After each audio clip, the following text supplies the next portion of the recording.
समझना कि जब भी हम किसी चीज को छोटा या बड़ा देखते हैं, इसका मतलब ये है कि वो हमारी आंखों पे छोटा या बड़ा एंगल बना रही थी, ठीक है। जैसे कि अगर ये कोई ऑब्जेक्ट है, ये ऑब्जेक्ट आपके लिए छोटा एंगल बनाएगा, मान लो ये एंगल बनाया, और अगर ये पास में आ जाए ये ऑब्जेक्ट, ठीक है, तो आपके लिए आंखों पे बड़ा एंगल बनाना शुरू कर देगा। ये आपकी आंख है।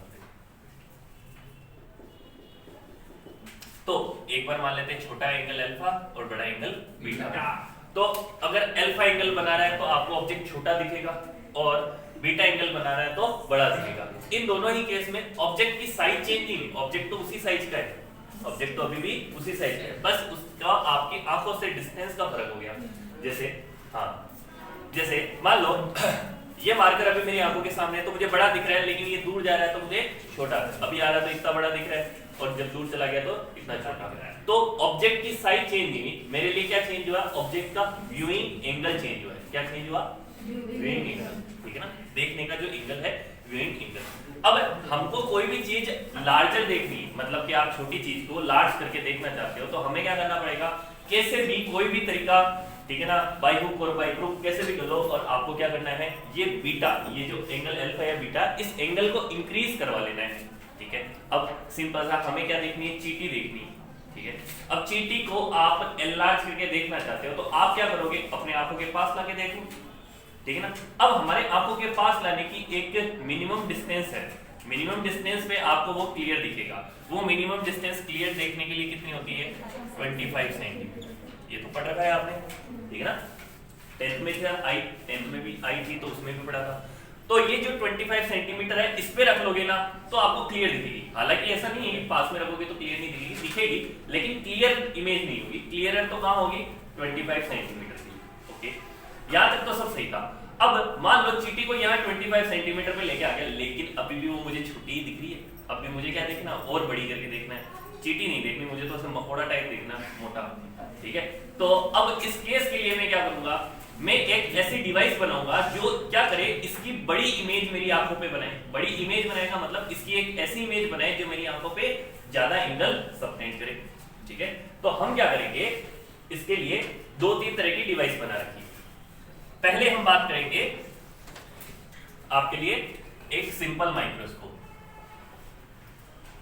सिंपल माइक्रोस्कोप, सिंपल माइक्रोस्कोप क्या होता है, एक कॉन्वेक्स लेंस। कॉन्वेक्स लेंस आप लाते हो, जैसे आपने मार्केट में देखा हो मैग्नीफाइंग लेंस जो होता है, उससे आप देखते हो तो आपको जो भी जैसे लिखा होता है, आपको अक्षर देखने हैं, वर्ड्स देखने हैं, तो वो बड़े दिखने लग जाएंगे। अखबार में मान लो कि छोटे प्रिंट है, ठीक है, आप उसे बड़ा करके देखना चाहते हो तो उससे देख सकते हो। तो सिंपल माइक्रोस्कोप। अब सिंपल माइक्रोस्कोप, कोई भी माइक्रोस्कोप हो, हमें उसकी निकालनी है मैग्निफिकेशन पावर।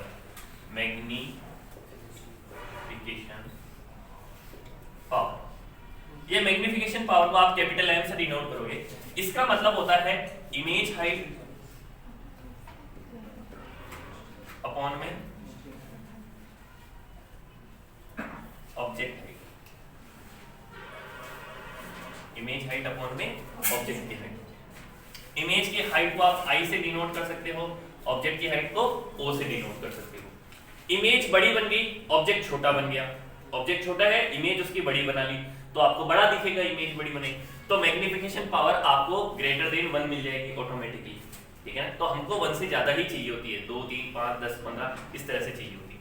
अब जब मैग्निफिकेशन हाइट आपको चाहिए, इमेज की हाइट चाहिए, तो जब आप चीटी को लेके आते हो तो ना तो आप चीटी के ऑब्जेक्ट की हाइट मेजर कर पा रहे हो, ना ही आप उसकी इमेज की हाइट मेजर कर पा रहे हो। आप ऐसे तो है नहीं स्केल लेके बैठ गए कि ले भाई चिट्टी सीधी खड़ी हो जा, अब तेरे को नाप लेते हैं आज तेरे ऑब्जेक्ट की हाइट कितनी है, ठीक है ना। फिर वो मान लो इमेज बने तो इमेज को कैसे नाप लोगे आप, ठीक है। तो आपके लिए ये नापना मुश्किल हो गया, गड़बड़ होगी। तो हमारे पास में अभी एक कॉन्सेप्ट पड़ा क्या, कि एंगल कर सकते हो इसकी जगह। तो आप इमेज से जो एंगल बना और ऑब्जेक्ट से जो एंगल बना उनकी वैल्यू लिख लो, एंगल का रेशियो हो जाएगा। तो एंगल का रेशियो देखते हैं, तो ऑब्जेक्ट जो एंगल बनाता है आपकी आंखों पे वो हो गया अल्फा। ऑब्जेक्ट जो एंगल बनाता है उसे बोलेंगे अल्फा, और ये वैल्यू फिक्स रहेगी। फिक्स कैसे रहेगी अभी मैं समझाऊंगा। ऑब्जेक्ट के लिए आपको अल्फा लेना है और इमेज के लिए क्या लेना है, बीटा। तो इमेज जो भी आपकी आंखों पे एंगल डालता है वो बीटा है, और ऑब्जेक्ट जो भी डालता है वो है अल्फा। यहां तक तो कोई दिक्कत नहीं है। अब इस अल्फा की वैल्यू का मतलब समझो। अल्फा का मतलब है कि किसी भी ऑब्जेक्ट को नेक्ड आई, नंगी आंखों के सामने, नेक्ड आई के सामने 25 सेंटीमीटर की डिस्टेंस पे रखोगे, ऑब्जेक्ट को 25 सेंटीमीटर की डिस्टेंस पे रखोगे, तब जो एंगल बनता है वो होता है अल्फा। मतलब कि अल्फा का मतलब ये हो गया, ये ऑब्जेक्ट लिया आपने, इस ऑब्जेक्ट को कितनी डिस्टेंस पे रखना है, डी डिस्टेंस, जो कितनी होती है 25 सेंटीमीटर, इस पे रखा, तब जो एंगल बना उसे बोलेंगे अल्फा। अब मान लेते हैं ऑब्जेक्ट कौन है, ए बी, जिसकी हाइट कितनी है h, ए बी जिसकी हाइट कितनी है h, ये कितने डिस्टेंस पे रखा है, डी डिस्टेंस पे यहाँ पे, तो ये वाला एंगल बना है अल्फा। तो आपके लिए हम अल्फा की वैल्यू फाइंड करने के लिए tan अल्फा की वैल्यू फाइंड करते हैं, ये हो जाएगा h अपॉन में d, या इस तरह से लिख सकते हो ab अपॉन में d, ऐसा भी लिख सकते हो। यहाँ तक कोई दिक्कत, यहाँ पे तो कोई दिक्कत नहीं है। अल्फा की वैल्यू फिक्स होती है ऐसे, ठीक है ना, जब सिंपल माइक्रोस्कोप पढ़ोगे तो ये अल्फा की वैल्यू फिक्स है, कोई टेंशन नहीं। अब बीटा की वैल्यू से गड़बड़, बीटा कब बनेगा, जब इमेज बनेगी आपकी आंखों पे, इमेज बनेगी आंखों पे। अब इमेज बनाने का सिस्टम समझ लो, आप क्या लोगे, एक लेंस लोगे, कॉन्वेक्स लेंस, ठीक है ना, इस कॉन्वेक्स लेंस से आपने देखो, जब ये डायग्राम बनाने का सिस्टम समझ लो, डायग्राम आपको लग रहा है मैं सीधा तरीके से बनाऊंगा, मैं डायग्राम को उल्टे तरीके से बनाऊंगा। उल्टा तरीका का मतलब है, जैसे आप किसी भी क्वेश्चन को लिखोगे, ठीक है ना, तो पहले क्वेश्चन लिखते हो फिर आंसर लिखोगे, ठीक है ना, मैं जब डायग्राम बनाऊंगा उस केस में क्या करूंगा, पहले आंसर लिखूंगा और फिर क्वेश्चन बनाऊंगा, मतलब मैं पहले ही इमेज बना लूंगा और फिर उसके बाद में क्या करूंगा, उसका ऑब्जेक्ट बनाऊंगा।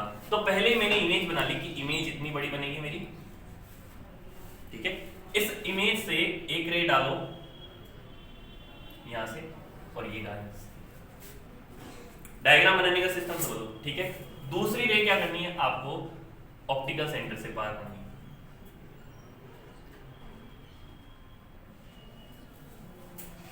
ये वाली बात समझ में आ गई। एक तो यहां से कहीं से पास कर दो, एक ऑप्टिकल सेंटर से, यहां पे जहां पे भी हुई वहां से एक सीधी पैरेलल ली, और यहां बना दो आप अपना ऑब्जेक्ट।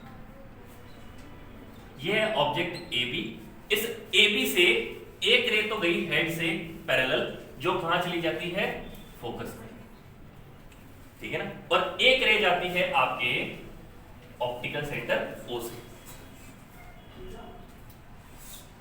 अब ये दोनों रेस आपस में पैरेलल नहीं होती है, ये डाइवर्जेंट होती है, तो डाइवर्जेंट होती है तो बाहर की तरफ निकलती है, इनको पीछे की तरफ मैच करते हो तो कहीं दूसरी जगह जाके मिलती है, और जिस भी पॉइंट में मिलते हैं वहां इमेज बन जाती है, तो ए बी की इमेज बन जाती है ए डैश बी डैश। ऐसे इमेज बनानी आपने सीखी है। ये फोकस पॉइंट है, ये ऑप्टिकल सेंटर है, ये आपका लेंस है, और आपने अपनी आंख यहां रखी, ये था object A B. A B के लिए अल्फा की वैल्यू आ गई थी। अब इस ऑब्जेक्ट से बना आपका image A dash B dash, size में बड़ा बन गया, तो साइज में बड़ा बन गया तो आपकी आंखों पे भी बड़ा एंगल डाल रहा है, इसका नाम ले लिया मैंने बीटा, इसका नाम ले लिया मैंने बीटा। यहां तक कोई दिक्कत, इसमें कोई दिक्कत नहीं है, इसमें सब समझ में आ रहा है, ठीक। अच्छा, अब मुझे क्या करना है, ये बीटा की वैल्यू निकालनी है, तो मैं जाके यहाँ बीटा की वैल्यू रखूंगा, यहाँ अल्फा की वैल्यू रखूंगा, और मेरे को क्या मिल जाएगा, beta upon alpha magnification power. यहाँ तक कोई दिक्कत नहीं है, समझ में आ रही है सब। अच्छा, अब देखना, अब मुझे बीटा फाइंड करना है, तो बीटा क्या होता है, ए डैश बी डैश अपॉन में बी ओ। अब मेरे को यहाँ पे क्या करना पड़ेगा, इनके लिए नेमिंग करनी पड़ती है। नेमिंग करनी है तो देखो, यहां से ओ से ऑब्जेक्ट की डिस्टेंस, इसको लिखते हैं यू, ऑब्जेक्ट की डिस्टेंस को क्या लिखते हैं u, और इमेज की डिस्टेंस को क्या लिखते हैं v। ऑब्जेक्ट की डिस्टेंस u, इमेज की डिस्टेंस v, ठीक है। अब मैंने इसके अंदर साइन कन्वेंशन भी समझा रखा आपको। साइन कन्वेंशन क्या होता है, अगर हम ऑप्टिकल सेंटर से लेफ्ट की तरफ जाते हैं तो माइनस, राइट की तरफ जाते हैं प्लस, ऊपर की तरफ जाते हैं प्लस, नीचे की तरफ माइनस। यहां तक समझ में आ रहा है, ओके। तो यहां से हम बीटा की वैल्यू फाइंड करते हैं। अब बीटा के लिए आपको क्या पता चलेगा, देखो tan बीटा की वैल्यू, tan बीटा की वैल्यू हो जाएगी a dash b dash upon में v, ठीक है ना। ये v इस तरफ मेजर किया इसलिए ये नेगेटिव का, इस तरफ मेजर किया इसलिए नेगेटिव का। लेकिन अब इसमें एक गड़बड़ है, मुझे a डैश b डैश पता ही नहीं है, और ना ही मुझे अभी v पता है, ठीक है ना। तो मैं क्या करूंगा, ये ट्राइंगल की जगह ये छोटा वाला ट्राइंगल ले ले तो चल जाएगा काम मेरा। ठीक है, तो इसकी जगह मैंने टेन बीटा की वैल्यू में लिख लिया ए बी अपॉन में minus U, A B upon में माइनस यू। यहां तक समझ में आया? ठीक है, ए बी अपॉन में माइनस यू। मुझे यू पहले से पता है कि मैंने उस चीटी को मेरे लेंस से कितनी डिस्टेंस पे रखा हुआ है, ये मुझे पता है। ठीक है ना। अब ए बी तो पता नहीं है, लेकिन कोई खास बात नहीं। ये वाला वैल्यू समझ में आ गया, टेन बीटा कहां से है? अच्छा, अब मुझे टेन बीटा है, लेकिन मुझे तो क्या रखना था? बीटा। अब मान लेते हैं ये एंगल क्या था? बहुत छोटा था। जब एंगल स्मॉल होते हैं तो टेन और साइन की वैल्यू हम हटा सकते हैं। When angle is very small, when angle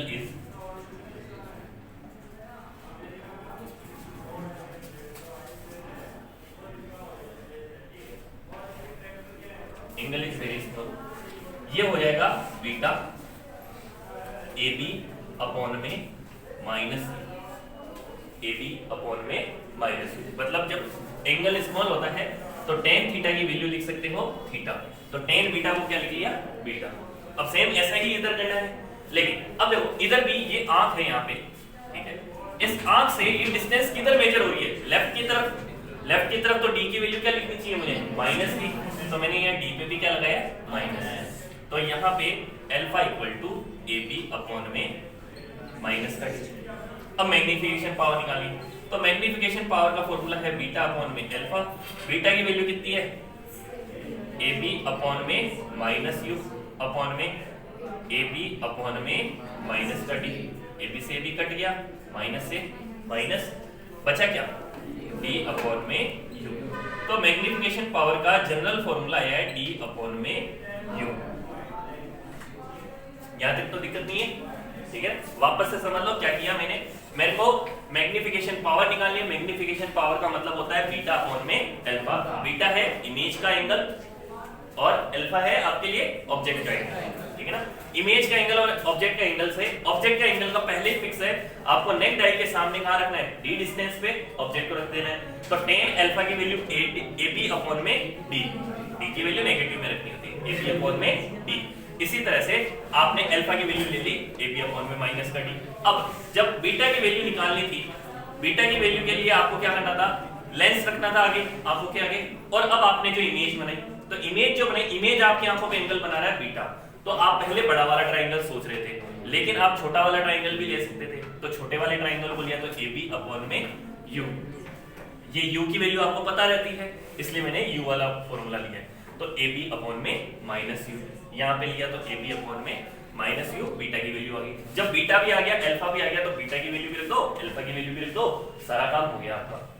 beta की वैल्यू भी रख दी, अल्फा की वैल्यू भी रख दी, सारा काम हो गया। ये हो गया डी अपॉन में यू। ऐसे करके ये जनरल फॉर्मूला। अब ये जनरल फॉर्मूला का मतलब ये है कि ये वाला जो फॉर्मूला है, ठीक है, ये तो डिस्टेंस चेंज करेंगे तो चेंज होता रहेगा। मतलब कि मैं ऐसे चीटी रखूं, लेंस को आगे पीछे करूंगा तो वो कभी छोटी हो जाती है, कभी बड़ी हो जाती है। ठीक है ना। तो मैक्सिमम कितना मिलेगा और मिनिमम कितना मिलेगा इसके लिए, तो मेरी आंख से इमेज कहां तक देख सकता हूं मैं? 25 सेंटीमीटर से लेके इंफिनिटी तक। ठीक है ना। मेरी आंख है, मेरी आंख से मैं 25 से इंफिनिटी तक पूरा देख सकता हूं। तो मैं एक बार इमेज को कहां बनवा लेता हूं? 25 पे, और एक बार कहां बना लूंगा? इंफिनिटी पे। ठीक है ना। तो देखो फाइनल इमेज कहां बने? इंफिनिटी पे। फाइनल इमेज कहां बने? इंफिनिटी में। इसके लिए मुझे क्या करना होगा? जो ये इमेज v बन रही है ना, ये कहां बन जाए? इंफिनिटी के लिए। तो इसके लिए एक लेंस फॉर्मूला होता है 1/f equal to 1/v minus 1/u। ये लेंस फॉर्मूला पढ़ा हुआ है आपने, ऐसा कुछ? ठीक है। अब जब लेंस फॉर्मूला पढ़ा हुआ है, फोकल लेंथ आपको पता है क्या होगी, u की वैल्यू आपको पता है, v की वैल्यू इंफिनिटी आ जाए। ऐसा कोई एडजस्टमेंट हो कि u की वैल्यू, v की वैल्यू क्या आ जाए? इंफिनिटी। तो इसके लिए अगर एडजस्ट करें 1/f इक्वल टू 1/इंफिनिटी, ऊपर लिखता हूं,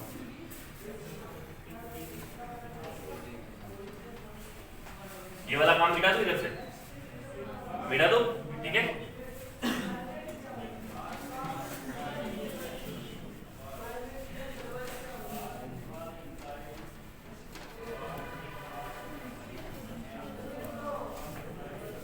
अब देखो फाइनल इमेज कहां चली जाए, इंफिनिटी पे।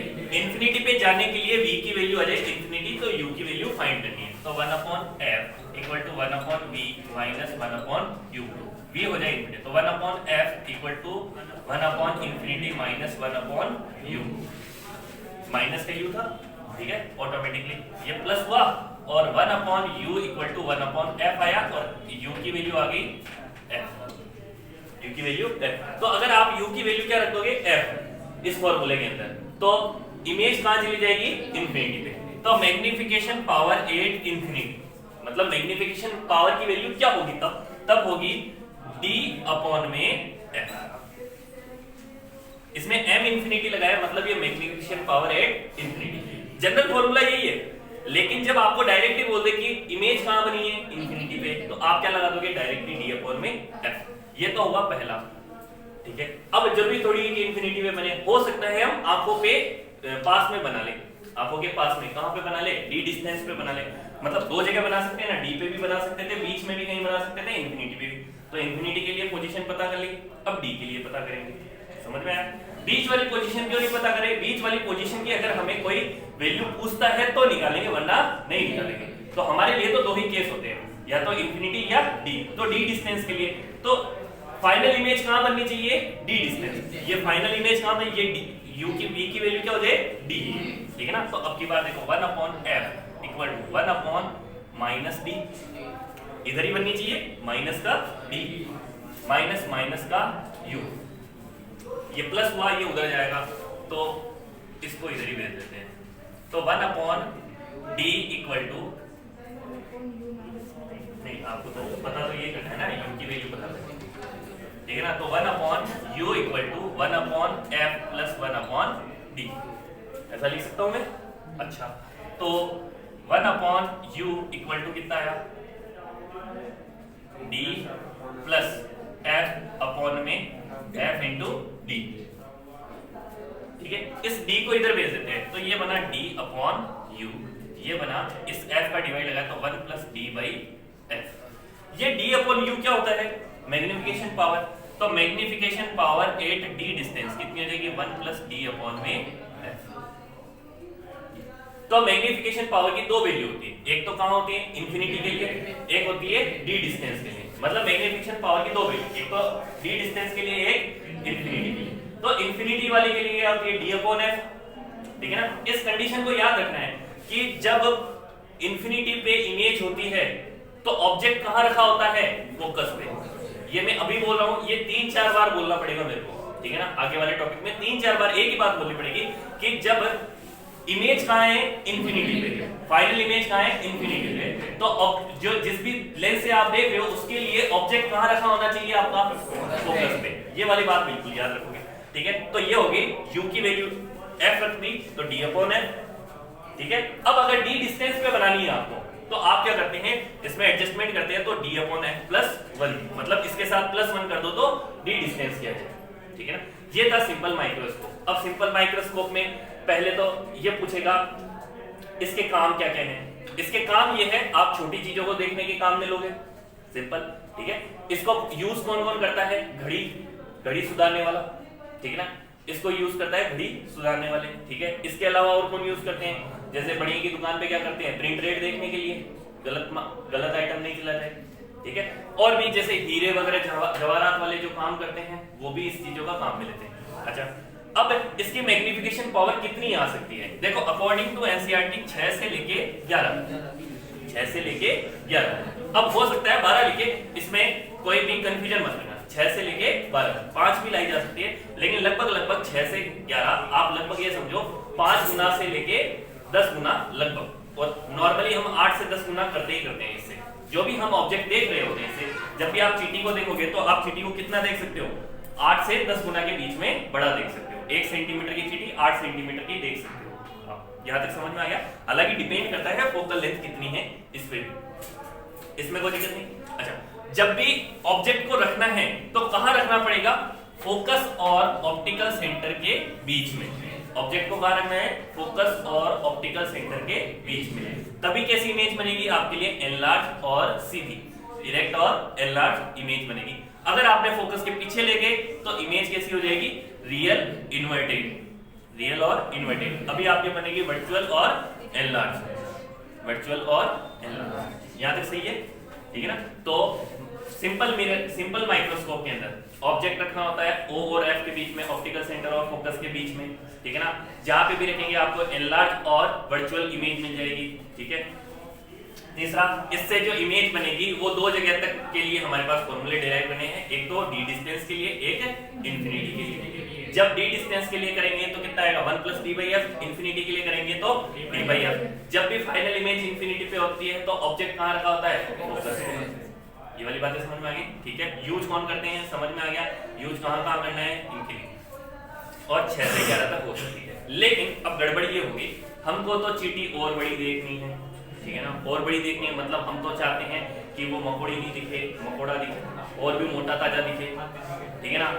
हाँ, हाथी दिखे, ठीक है ना, हमें तो हाथी के जैसा देखना है। तो अब हमें हाथी के जैसा दिखना है तो सीधी सी बात है, इसकी तो लिमिट है 6 से 11 तक वाली। अब हम चाहते हैं 50 गुना बड़ा देखना। हम क्या चाहते हैं, 50 गुना, ठीक है ना। तो 50 गुना बड़ा देखने के लिए आपको एक लेंस से काम नहीं होगा। अब कितने लेंस लगाने पड़ेंगे, 2 लेंस। तो हम उसे बोलेंगे कंपाउंड माइक्रोस्कोप।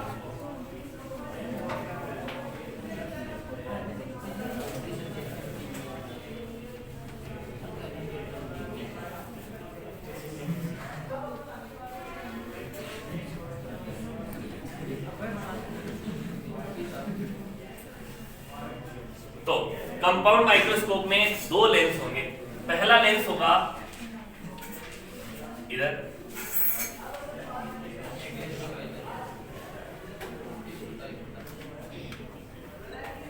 एक लेंस होगा छोटा, एक लेंस होगा बड़ा, ठीक है ना। छोटे वाले के पास में तो रखा होगा ऑब्जेक्ट, इसलिए इसका नाम ही क्या होगा, ऑब्जेक्टिव लेंस।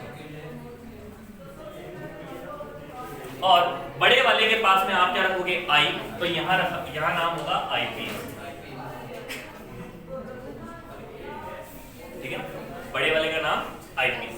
अच्छा, अब डायग्राम बनाने का तरीका समझो। मैंने क्या बोला था, आपको पहले ऑब्जेक्ट नहीं बनाना, पहले क्या कर लो, फाइनल इमेज बना लो।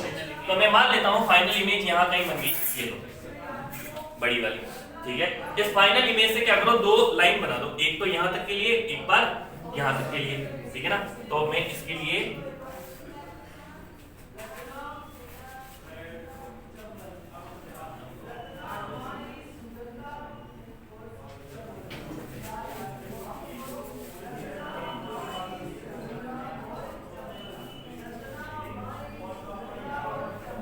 थोड़ा सा ज्यादा टेढ़ा हो जाएगा।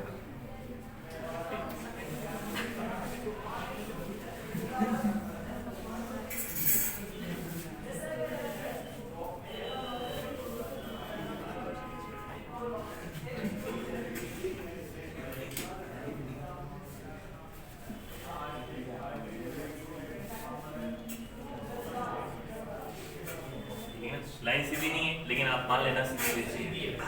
सीधी है क्या, सीधी है, माना कि लाइन सीधी है।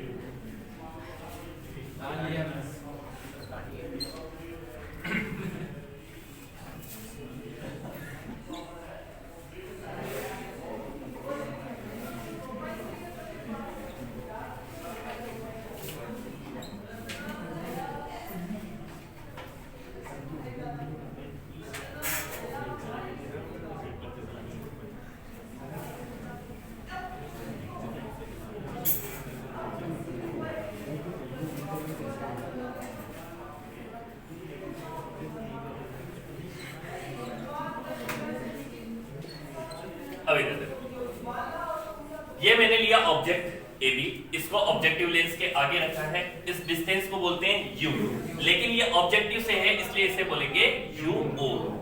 क्या बोलेंगे इसे, UO, ठीक है ना। अब UO से एक रे तो ली मैंने पैरेलल, एक ली ऑप्टिकल सेंटर O से, ठीक है ना। ऑप्टिकल सेंटर वाली तो सीधी गई, ठीक है, और जो पैरेलल वाली है वो कहां जा रही है, फोकस से। अब ये किसका फोकस है, ऑप्टिकल सेंटर, ऑब्जेक्टिव लेंस का, तो इसे लिख लिया FO। ये किसका सेंटर है, फोकल सेंटर, किसका, ऑब्जेक्टिव का, तो इसलिए लिख दिया FO। O से है ऑब्जेक्टिव।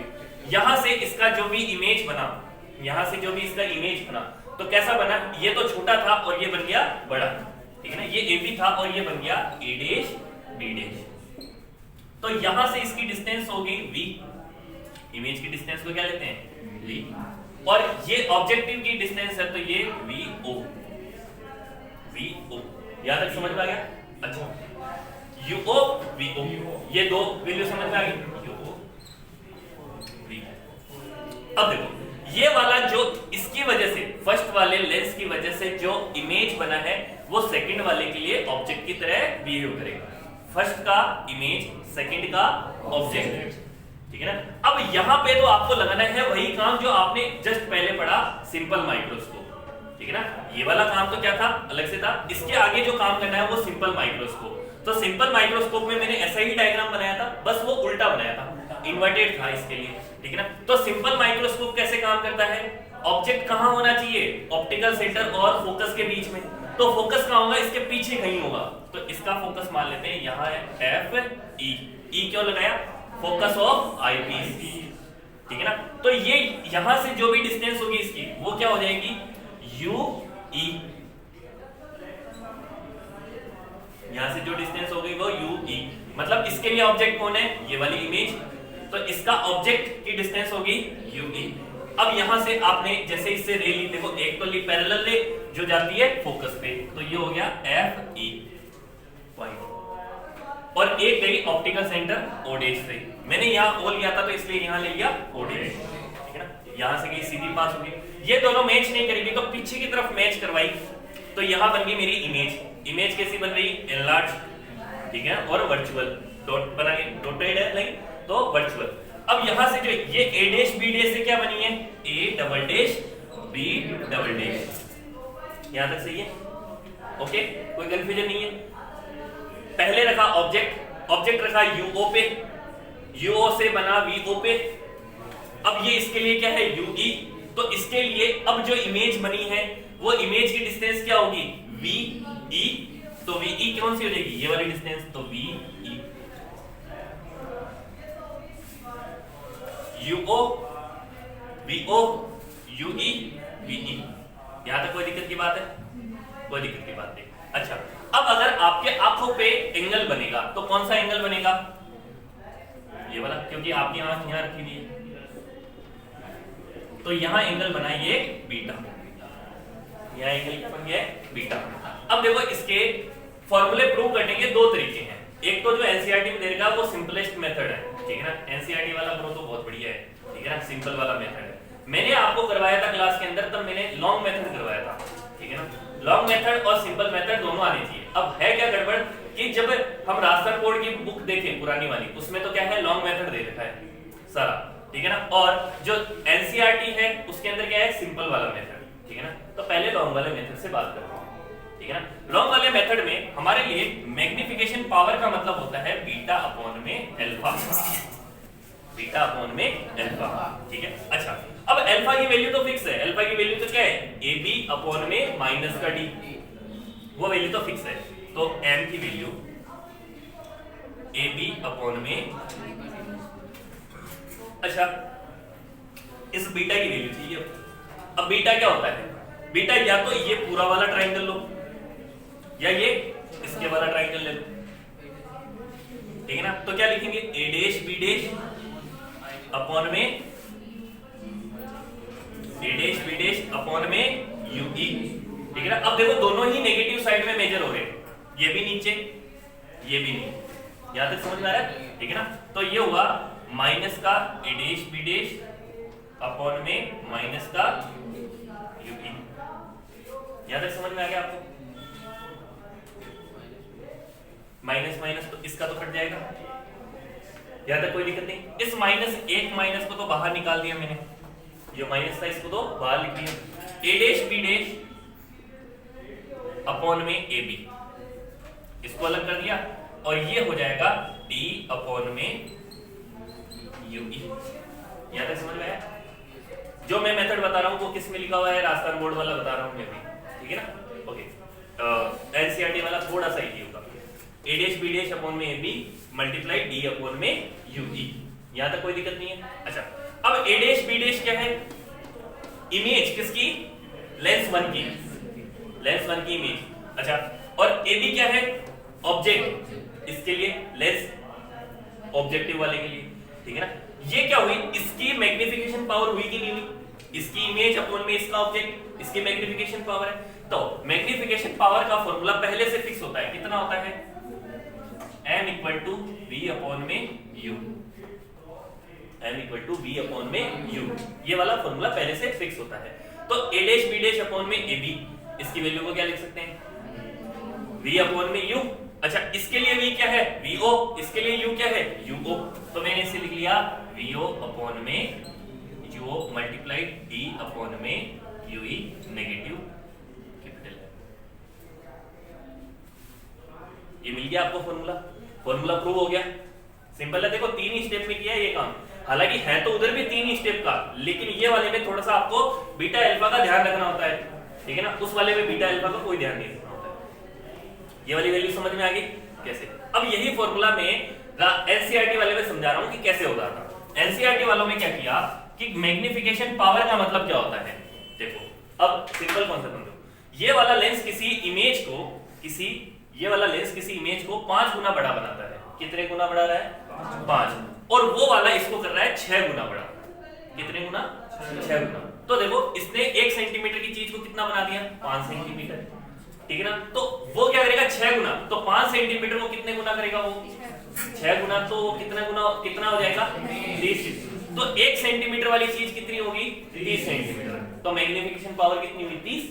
सीधी सी बात है, मैग्निफिकेशन पावर होगी 30, एक तो 30 कर रहा है, ठीक है। तो मैग्निफिकेशन पावर कैसे निकाला, इसकी तो थी 5 और उसकी थी 6, तो 5 गुना 6, 5 मल्टीप्लाई 6, 5 मल्टीप्लाई 6, डायरेक्ट है, सिंपल काम। तो इन्होंने क्या किया, मैग्निफिकेशन पावर का मतलब लिख लिया, magnification power of objective lens multiply magnification power of eyepiece, direct लिख दिया ऐसा, समझना, मैग्निफिकेशन पावर ऑफ ऑब्जेक्टिव और मैग्निफिकेशन पावर ऑफ आईपीस।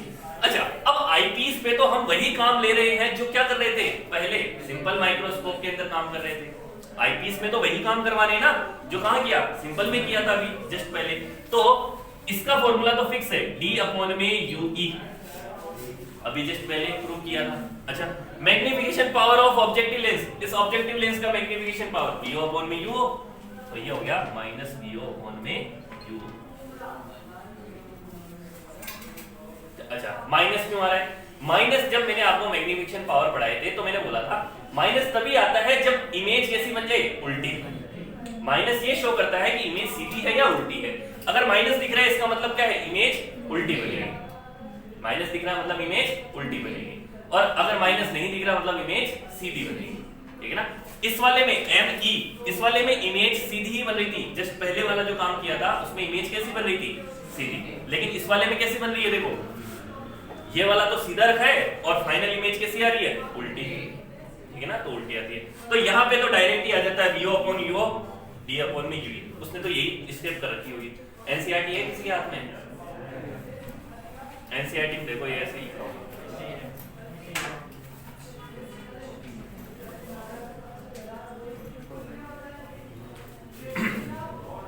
अब समझना मेरी बात को, इधर समझ लो। हाँ हिमांशु, इधर देखो, मैंने अभी जब सिंपल माइक्रोस्कोप पढ़ाया था तो मैंने क्या किया, फॉर्मूला डिजाइन किया। फॉर्मूला डिजाइन करने के बाद में एक बार इंफिनिटी के लिए, एक बार डी डिस्टेंस के लिए, दोनों के लिए फॉर्मूले बनाए थे। तो इसमें भी क्या बनना है, एक बार इंफिनिटी के लिए, एक बार डी डिस्टेंस के लिए। तो अब डायरेक्ट जो अभी मैंने थोड़ी देर पहले बोला था कि मैं 3-4 बार बोलूंगा वो वाली बात, जब फाइनल इमेज इंफिनिटी पे होती है तो ऑब्जेक्ट कहां रखा होना चाहिए, किसके, जिस लेंस से देख रहे हैं। तो इससे जो फाइनल इमेज कहां बन रही है, इंफिनिटी पे। तो ये वाली जो डिस्टेंस, ये ऑब्जेक्ट कहां रखा होना चाहिए, इसका ऑब्जेक्ट कौन है, ये कहां रखा होना चाहिए, मतलब ये खिसक के कहां जाए, पीछे FE पे आ जाए।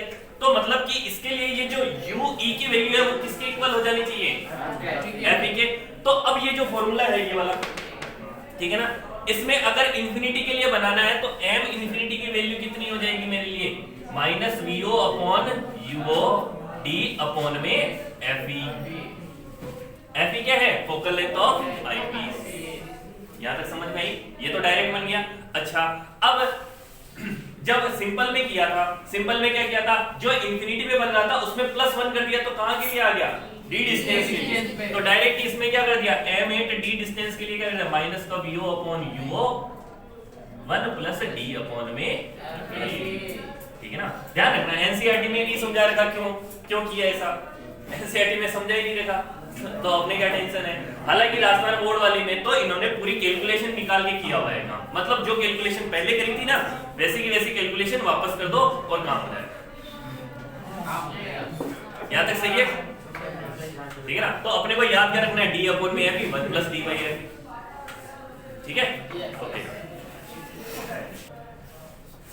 अब सुनना मेरी बात, देखो इस टॉपिक में यहां तक तो सब खत्म हो जाता है, ठीक है, लेकिन एक टॉपिक और है जो ना तो राजस्थान बोर्ड में दे रखा है अच्छे से, ठीक है ना, राजस्थान बोर्ड में नहीं दे रखा है अच्छे से, और एनसीईआरटी में तो बिल्कुल भी नहीं दे रखा है, ठीक है ना। Length of microscope, length of microscope का मतलब है ये वाली लेंथ कितनी होगी, ट्यूब की लेंथ कितनी होगी। अब सोच के बताओ ट्यूब की लेंथ कितनी होगी, VO plus UE, VO plus UE। तो अगर आप यहाँ m इंफिनिटी लिखते हो, यहाँ पे आपने मैग्निफिकेशन पावर का फॉर्मूला, तो L का फॉर्मूला भी बना दो, लेंथ ऑफ माइक्रोस्कोप वो होगा VO plus UE, VO plus UE। अच्छा, अब VO प्लस UE सोचो कि जब मैंने बोला था फाइनल इमेज कहां बने, इंफिनिटी में, तो UE की वैल्यू क्या हो जानी चाहिए, FE। तो यहाँ इसके लिए L इंफिनिटी का मतलब हो गया VO प्लस FE, UE की जगह क्या लिख देंगे, FE। ये वाला फॉर्मूला लिख के आना, ठीक है ना, ये एक्स्ट्रा मार्क्स दे जाएगा आपको, ठीक है ना, इसके साथ। हाँ, एक्स्ट्रा मार्क्स मतलब कि आपको ऐसे काटने के नंबर नहीं मिलेंगे, उसे काटने की जगह नहीं मिलेगी, इसके लिए लिखने की जरूरत नहीं है, इसके लिए लिखने की जरूरत है, ठीक है ना। हालांकि इसके लिए भी होती है, इसके लिए भी होती है, इसके लिए होती है L एट D डिस्टेंस होती है VO plus F into D upon में F प्लस D, ये वाली होती है F इंटू D अपॉन में F प्लस D। UE की वैल्यू आप फाइंड करोगे, ये वाली आनी चाहिए, ठीक है। अब ये वाली बातें लिखी है क्या, राजस्थान बोर्ड वाली लिखी है क्या, देखो नहीं लिखी है, और उसमें एनसीईआरटी में लिखी है।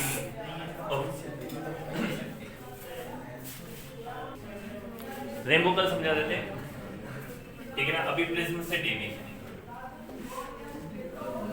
देखो ये इस तरह से प्रिज्म बनाना है, ये प्रिज्म का एंगल है A। देखो डायग्राम बनाने का सिस्टम समझ लो, ट्रायंगल बना दिया, आप क्या करना, पहले ही बीच वाली लाइन ड्रॉ कर देना। बीच वाली लाइन कौन सी, यहाँ पे, और ये क्या करना, लगभग इसके पैरेलल सी दिखे, ठीक है ना, एग्जैक्टली पैरेलल हो ऐसा कोई जरूरी नहीं है, पैरेलल सी दिखे, ठीक है ना।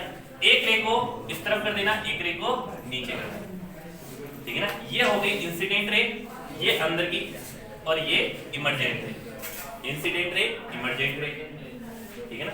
अंदर प्रिज्म में लाइट गई, अंदर गई और फिर बाहर निकली, ये इंसिडेंट और इमर्जेंट। इस लाइन के ऊपर एक परपेंडिकुलर ड्रॉ करना है, इस लाइन के ऊपर परपेंडिकुलर आप अपने हिसाब से तो कर सकते हो, मैं दिखा देता हूं, देखो इस तरह से, ठीक है ना, और एक इस लाइन पे भी परपेंडिकुलर, याद है, समझे।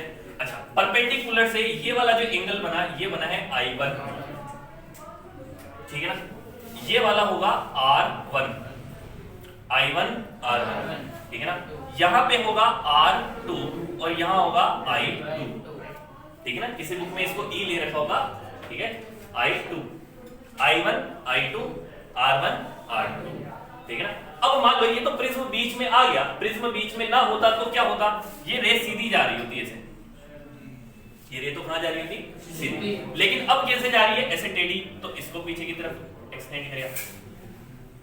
यहां पे जो ये एंगल बना है आपका, ये वाला होगा डेविएशन एंगल डेल्टा, मतलब जानी थी ऐसे और जा रही है ऐसे, तो ये डेविएशन पैदा हो गया, इसे बोलते हैं angle of deviation, angle of angle of deviation, angle of incident, angle of emergent, first reflected angle, second reflected angle, angle of incident, angle of emergent, angle of deviation, first reflected angle, second reflected angle, ठीक है। अच्छा, अब यहां देखो, ये है R1, ये पूरा देखो, ये वाली जो लाइन थी ये क्या थी, परपेंडिकुलर थी किसके, इस वाली सरफेस के, तो ये पूरी 90 हुई, तो ये वाला हुआ R1, तो ये वाला पूरा 90 माइनस R1, समझ में आई कैसे लिखा मैंने, ठीक है। अच्छा, सेम टू सेम ऐसा ही इधर कुछ होगा, 90 माइनस R2। अच्छा, ये वाला ट्रायंगल हो, ये पॉइंट, ये पॉइंट, ये पॉइंट, ठीक ना। इस पॉइंट के नाम ले लेते हैं, ये है P, ये है Q। तो ये वाला पॉइंट A P Q, ये वाले ट्राइंगल को A P Q, ये है एंगल A, ये है 90 माइनस R1, ये है 90 माइनस R2। इन तीनों का सम कितना होना चाहिए? 180। तो इन तीनों का सम 180 करता हूं, तो A plus 90 minus R1 plus 90 minus R2 equal to 180।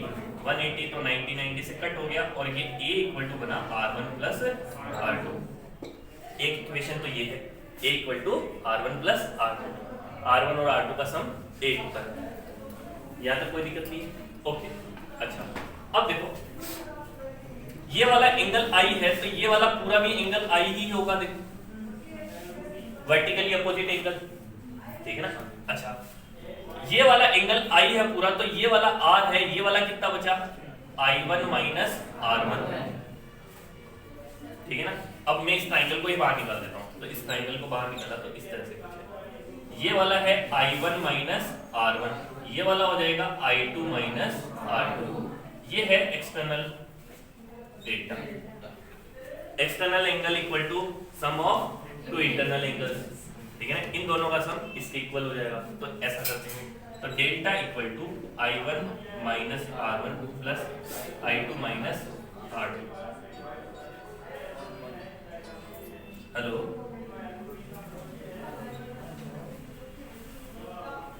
तो कोई भी मेरी गाड़ी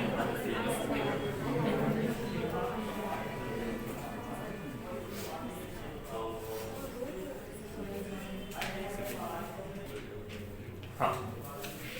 अब यहां से सॉल्व करते हैं। I1 plus I2 minus R1 plus R2, इसको ब्रैकेट में ले लिया। R1 और R2 दोनों माइनस के हैं, इनको ब्रैकेट में ले लिया।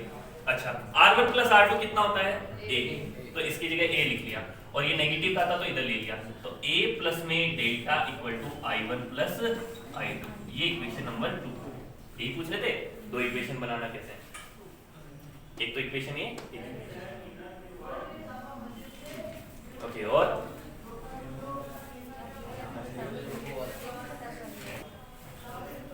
हाँ, अब देखो ये एक इक्वेशन आ गई, ये दूसरी इक्वेशन आ गई, ठीक है।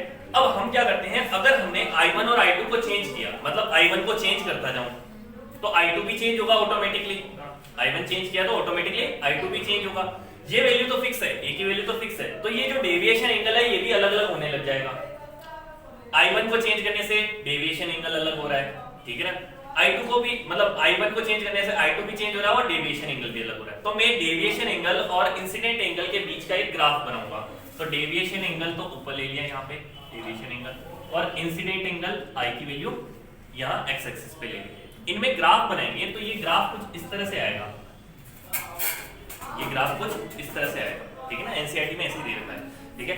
अब मान लो कोई आपने डेविएशन एंगल लिया, तो उसके ऊपर कोई ना कोई वैल्यू होगी I1 की, ठीक है ना। लेकिन इसी सेम डेविएशन पे एक दूसरा एंगल भी मिल रहा है आपको I का, ये वाली वैल्यू हुई I2, मतलब I1 और I2 इनके कॉम्बिनेशन पे कोई ना कोई वैल्यू डेल्टा की मिल रही है मुझे, यहां तक ठीक है, ओके। अब मैं क्या करूं, डेल्टा को मिनिमम करना चाहता हूं, तो मिनिमम करने की कोशिश करूंगा, तो ये वाली वैल्यू आएगी कोई डेल्टा m, ये वाली वैल्यू समझ में आई, डेल्टा m। तो जब डेविएशन एंगल मिनिमम होता है तब I1 और I2 क्या हो जाएंगे, इक्वल हो जाएंगे। जब डेविएशन एंगल मिनिमम होता है तो I1 और I2 क्या हो जाएंगे, इक्वल। मतलब समझे, ये दोनों एंगल इक्वल हो जाते हैं तो ये वाला एंगल मिनिमम हो जाएगा, delta angle minimum, delta m। तो जब ऐसा होता है, डेल्टा मिनिमम होता है, उसके लिए I1 इक्वल टू I2 होगा। जब I1 और I2 इक्वल हुए तो इनके अंदर के रिफ्लेक्टिव एंगल है वो भी क्या हो जाएंगे, इक्वल। तो R1 इक्वल टू भी क्या हो जाएगा, R1 इक्वल टू R2, ये दोनों हो जाएगा। अच्छा, ऐसे कंडीशन पे जो ये अंदर वाली रे है ना, ये जो थर्ड रिफ्लेक्टेड सरफेस है इसके पैरेलल चल रही होगी, अंदर वाली रे थर्ड सरफेस के पैरेलल चल रही होगी, ये वाली बात याद रखो, ठीक है। अच्छा, अब I1 और I2 इक्वल है, इनको मैंने मान लिया I और इसको मान लिया मैंने R। तो ये वाली वैल्यू यहां पुट करेंगे तो A equal to R plus R, 2r, तो r की वैल्यू तो कितनी हो जाएगी a/2, a/2। अच्छा, यहाँ और i की वैल्यू इक्वल रख दी, तो a प्लस डेल्टा m, क्योंकि डेल्टा m होता है तभी तो i1 और i2 इक्वल होंगे, तो यहाँ से i की वैल्यू मिल जाएगी a प्लस में डेल्टा m/2। ये दो वैल्यू समझ में आई, r की वैल्यू a/2 और i की value a plus delta m/2, ये दो वैल्यू समझ में आई। अच्छा, अब देखना कि हमारे लिए रिफ्रैक्टिव इंडेक्स का फॉर्मूला होता है sin i अपॉन में sin r, इसे बोलते हैं स्नेल्स लॉ, ठीक है ना, पढ़ रखा है आपने 10th के अंदर, तो नहीं पढ़ा रिफ्रैक्टिव इंडेक्स, नहीं पढ़ा, कोई बात नहीं। sin i अपॉन में sin r, sin i की वैल्यू रख दो, r की वैल्यू तो r की वैल्यू रख दो, तो ये हो गया आपके लिए sin a plus delta m/2 upon में sin a/2, इसे बोलते हैं प्रिज्म फॉर्मूला। इसे क्या बोलते हैं? Prism formula. यहाँ तक समझ में आया? ठीक है ना? अच्छा, अब मान लो कि a की वैल्यू बहुत कम हो जाए फॉर थिन प्रिज्म,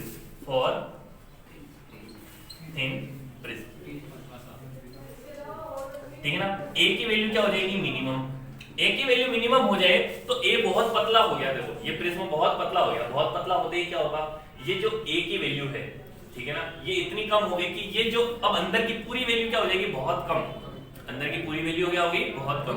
तो जब साइन के अंदर के एंगल की वैल्यू बहुत कम होती है तो sin थीटा इक्वल टू क्या हो जाएगा, थीटा, ठीक है ना, तो ऊपर नीचे का ये साइन की वैल्यू तो हट जाएगी। तो अब म्यू की वैल्यू कितनी बची है, a plus delta m/2 divide by a/2, 2 से 2 कट गया, ठीक है ना, बचा क्या, a प्लस डेल्टा m/, इसको क्रॉस मल्टीप्लिकेशन किया, mu into a equal to a plus delta m, तो यहां से एक फॉर्मूला निकलेगा delta m equal to a multiply mu minus 1।